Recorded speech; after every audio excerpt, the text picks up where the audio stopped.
Yo yo, assalomu alaykum qarindoshlar. Qanday kunlarsizmi? Hozir vaqtingiz xayrli bo'lsin. Mablag' solish xatarlik, mablag' solganchada ehtiyotchan bo'ling, ham o'zingizga xos uslubda mablag' solishni o'rganing. Bugun men sizlarga mustaq hamda bak muzeyga qamanglar deb mustaq chiqdim hamda. Sizlarga so'zlab bergan bo'lsa, dividend. Dividend to'g'riliq yana ozroq so'zlab beray. Dividendni men burun bir dars so'zlab bergan, dividend degan nima, deganni qanday to'g'ri tushunamiz degandek, dividend ni mablag' solish uchun bir necha turli yo'llar bor. Shularni men so'zlab beray. Buni yaxshi tushunib olsangiz, keyin o'zingizga asli o'sha ideya kirib, asli o'sha ideyangiz dividend tarafdan pishib qoldi. Dividend odatda hamma odamga mos kelmaydi. Hamma odam endi dividendsiz paychaklarga mablag' solsangiz bo'ldi. Lekin dividendlik solsangizmi, u bir tarafdan yana bir xil kirim qilish, bu bir xil o'rganishga tegishli yeri bor deyman. Odatda dividendliklarni, paychaklarni men odatda shu yashanganlarga, pensiyaga chiqqanlarga mushlar tavsiya qilaman. Dividendlik paychaklar masalan odatda shu krizislar bo'lib qilib, masalan L shapelik mushtaq shakllik krizislar bo'lib qolsa-mu, necha yil paychaklaringiz o'rilmasmi, yana bir tarafdan sizga 12 kirimi kirib turdi. Paychaklariniz o'z o'rilmagan bo'lsa-mu, o'rilgandek paychakning o'ziniki kirimi kirib turdi. Shunga yashanganlar, kuchidan vaqtini qolganlar buni mablag' solsa, uni o'ziniki oyliqidek xajlab tursa, o'zining turmushiga yetadi. Bu bir xil yeri. Odatda bizim bilimiz dividendlik paychaklar odatda ishtik o'rlanmaydi. Masalan 5-6%lik mushtaq dividendlik paychaklar bor. Men odatda mablag' solganlarim 3% bilan 4% ham o'zi yaxshi o'rlaydigan bunda kelgusi va yaxshi shirkatlar. Lekin ba'zan o dividendsi yuqorga deb ham ishtik kirib olsangiz bo'lmaydi. Chunki o'ziniki paychak tushib ketsa, o dividendsi yuqori bo'lsa, sizni kirimi ya'ni bag'an sir ozlab qoladi. Shunaqa dividendlik paychaklar mablag' solgan chog'da bu taraflarga yaxshi qarash kerak. Ham dividendlik paychaklarning xatiri yo'q. Bu yeri yaxshi.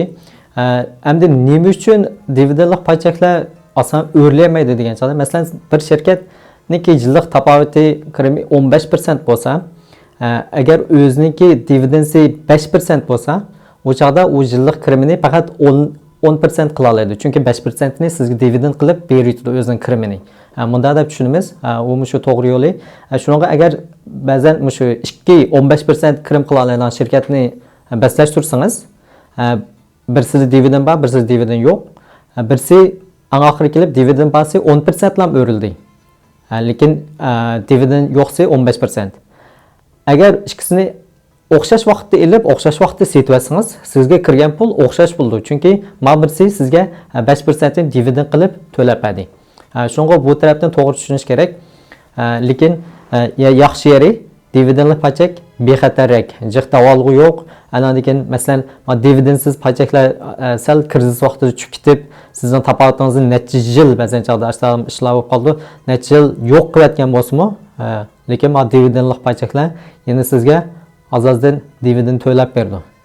Shunaqa ba'zanlar shu mablag' soluvchilar necha portfolio qoldi, ya'ni necha mablag' solish qurilmasi qoldi. Bir qurilmani maxsus dividendli qurilma qoldi. Anadiki shu ikki qurilmalarni ba'zan baslashtirib qaysi yaxshiroq shundan qaraydi birsi. Yana birsi shu dividendli paychaklarni yana qanday o'ynaydi degan chog'da ikkinchi xil usul. U bo'lsa-mu, shu dividendlik qurilmangizning ichidagi kirgan dividend pul, naqd pullarni qaytadan yana mablag' solsiz. U pullarni hargiz chiqarib xarjlayotmaysiz. Uningga yana davomli mablag' solsiz. Yana kirsa, yana davomli mablag' solsiz.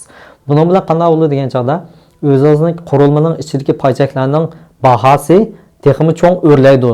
Ham paychaklaringizning soni texmi jiqlab turdi. Bu mushuliqi snowball qor to'piga o'xshash do'ylab asta-asta yog'intisiz.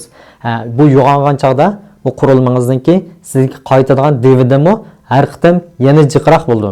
Oldin qitimdan jiqroq bo'ldi, yana qaytadan mablag' solasiz. Sizga kirgan vaqtda yana texmi jiqroq bo'ldi, yana qaytadan mablag' solasiz. mundaq o'ynaydi. Bu ikkinchi xil usuli. Buni o'rganib qo'yish kerak.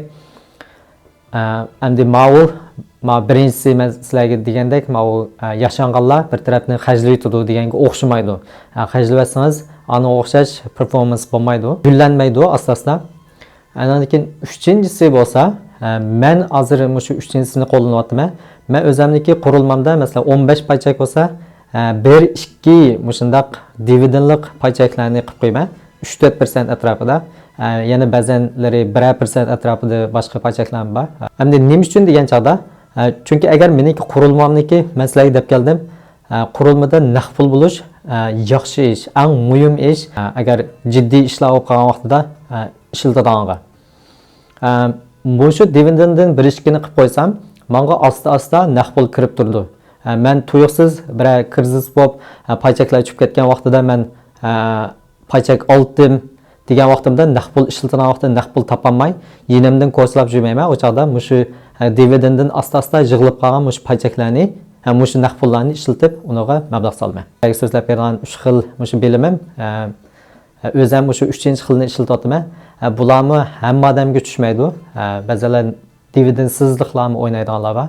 Bularda o'ziniki paychak davolg'isi cho'ngroq, sal-pal xatarliroq, lekin paychaklari ishtik o'rlaydi. Shunday yerlar bor. Andan keyin yana bir sizlar o'qib qolgan yeri, ya'ni shu boj to'laydigan yeri.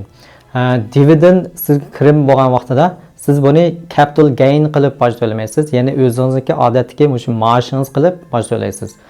Shu odatda shu paychaklarga to'laydigan boj bilan o'xshamaydigan yeri shu.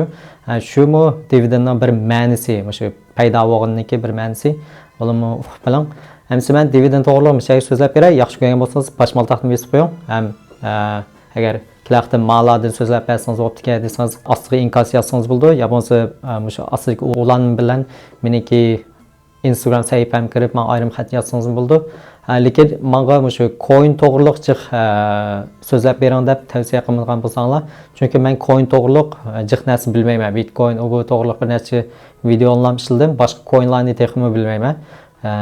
Shu men o'zim o'rganayotgan birlachilam coinlar bor hozir. Bitcoin, Ethereum, Cardano, keyin Dogecoin. Qolganlarni jiq bilmayman. Kechiringlar. Hamsa ikkilik sonni ko'rishaylik. Boshqalarga tavsiya qilib qo'ying. Allohga emanet.